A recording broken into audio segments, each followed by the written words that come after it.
Hello, welcome to this video on price discrimination. So in this video we're going to look at the conditions necessary for third degree price discrimination and then look at some diagrams we can use to illustrate third degree price discrimination. So let's start off by what do we mean by price discrimination? Well, this is defined as when a business charges different consumers different prices but for the same product. So it's important to note we're talking about product differentiation here. We're talking about different products, the same product at different prices. So we're really discriminating on different groups of customers as to the price they pay. There are several types of price discrimination, and we describe this as first degree, second degree, and third degree, depending on how the price discrimination is implemented. Here are some examples. Going down to your local market and haggling with the seller, everyone is paying a different price, so the business is charging you different prices for the same product. Cinema tickets is a good example. Depending on who you are, you might pay a different price for a cinema ticket and also different price at different times of day. If you're a student, you might get a discount on hairdressing. So why do businesses do it? What are the aims of price discrimination? Well, they want to generate extra revenue. That is really the main aim. If I can charge you a different price to someone else, I can make more revenue overall, which should enable me to make higher profit. It should also improve my cash flow. It's also a way of using up perhaps spare capacity without having to lower my average price. So if I have spare seats in the cinema, I don't want to charge everybody a cheaper price, but maybe if I offer discounts to students, and then I can fill up some of those spare seats without offering a cheaper price to everybody. Now, in order for me to do this, there are certain conditions that need to be in place for me to price discriminate. Firstly, I need to have quite a lot of monopoly power in the market. So remember, monopolists have pricing power. We can make our own prices. We're not price takers. This won't work in perfect competition. If I try and charge people different from the market price or higher than market price, I'll lose all my customers. If I try and charge lower, I'm going to make a loss. The second thing is I need to be able to identify the different market segments that I'm going to charge different groups of consumer.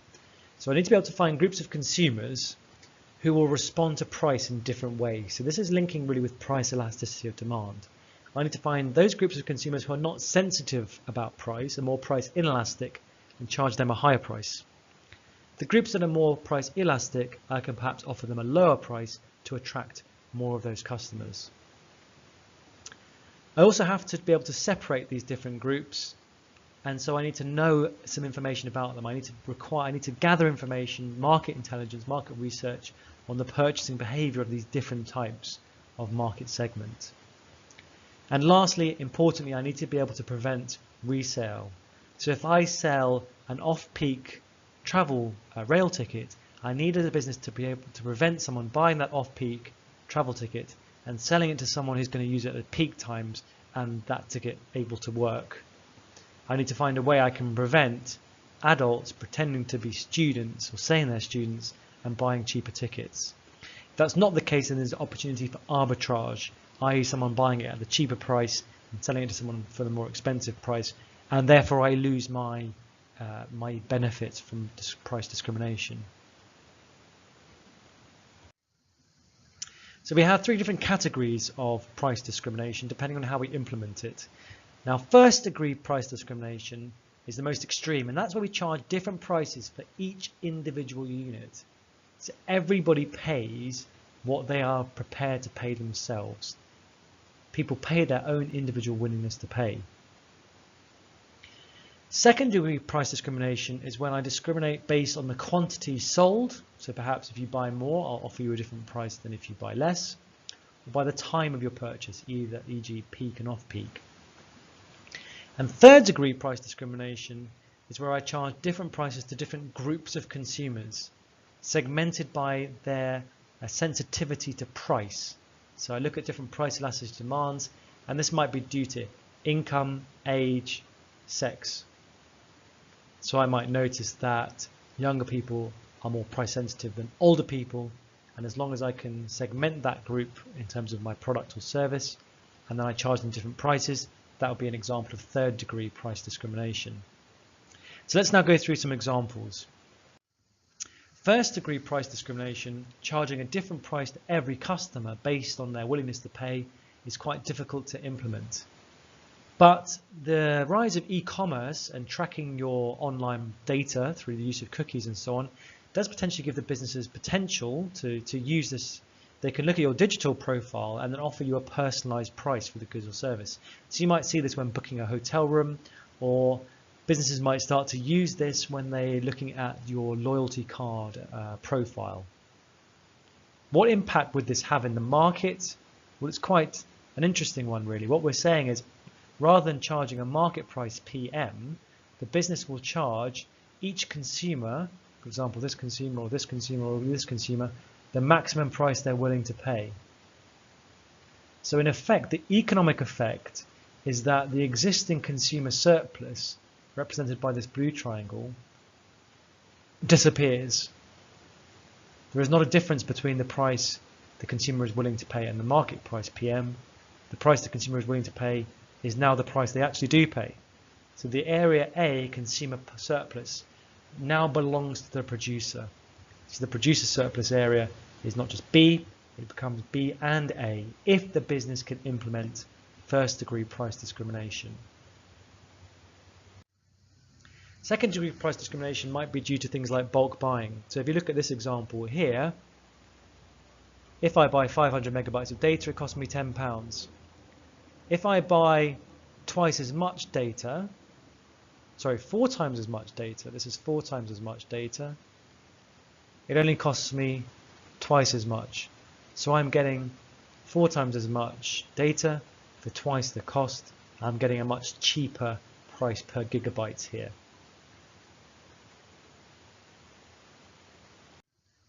Third degree price discrimination is where we charge different groups of customers different prices based on their price sensitivity.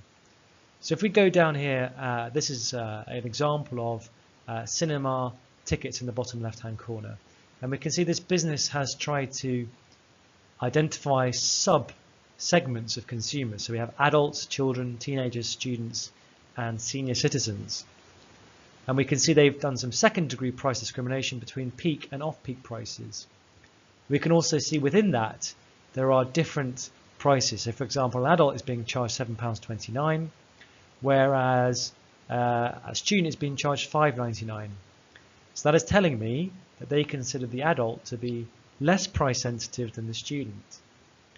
And as long as they can ensure that an adult can't buy a student's ticket, so there's no risk of arbitrage, and this is a way of extracting, allowing adults to pay that higher price, £7.29, but also still being able to maximize or increase revenue by attracting students who have more price elastic demand.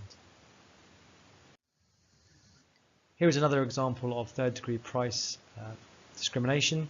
We can see on this menu here that we have a different price for children than we do for a normal person, and we can also see we have different prices at different times of the day. Monday to Thursday is a different price than Friday to Sunday, and so we have examples here of different consumers being categorized, so third degree price discrimination, and also second degree here at the different times. So how does this work for a business? Well, what we're doing effectively is we're separating the market into two.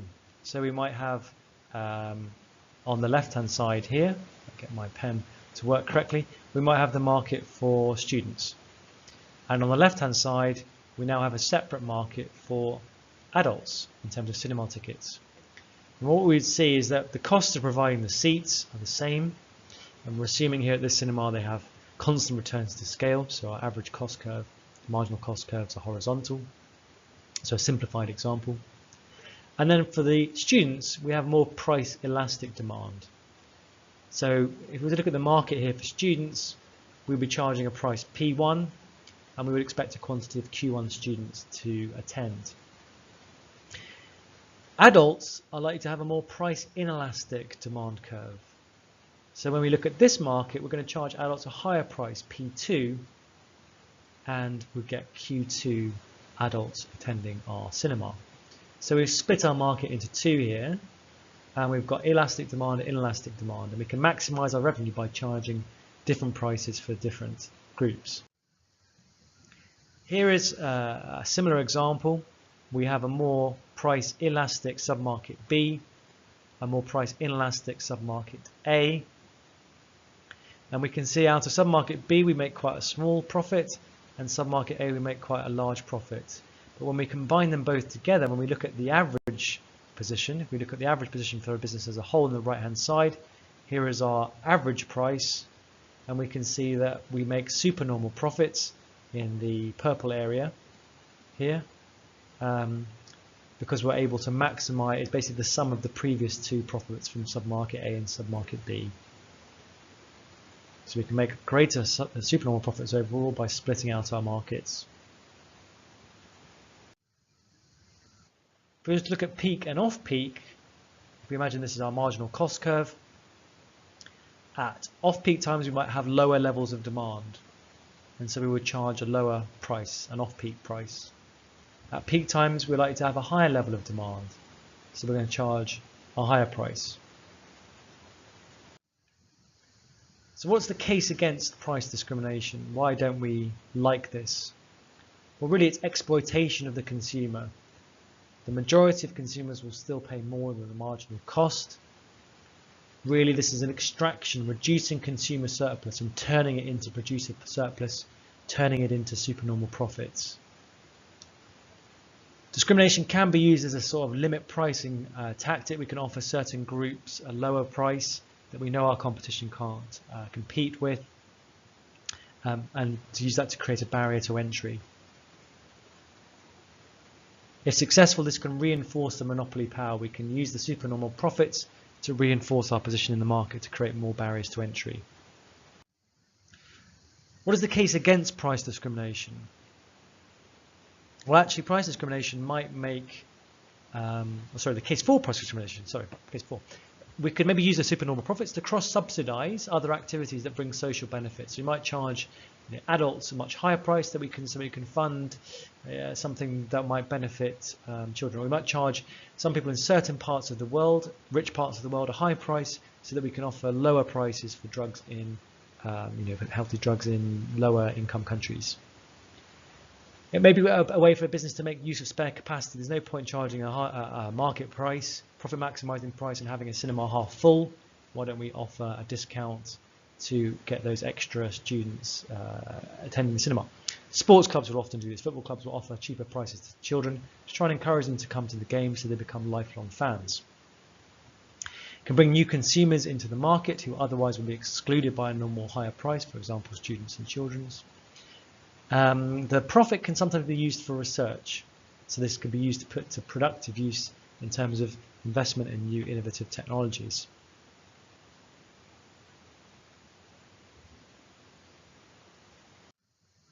So in this video we've looked at the conditions necessary for third-degree price discrimination, and also looked at how we would illustrate third-degree price discrimination. That's it. Thanks very much for listening.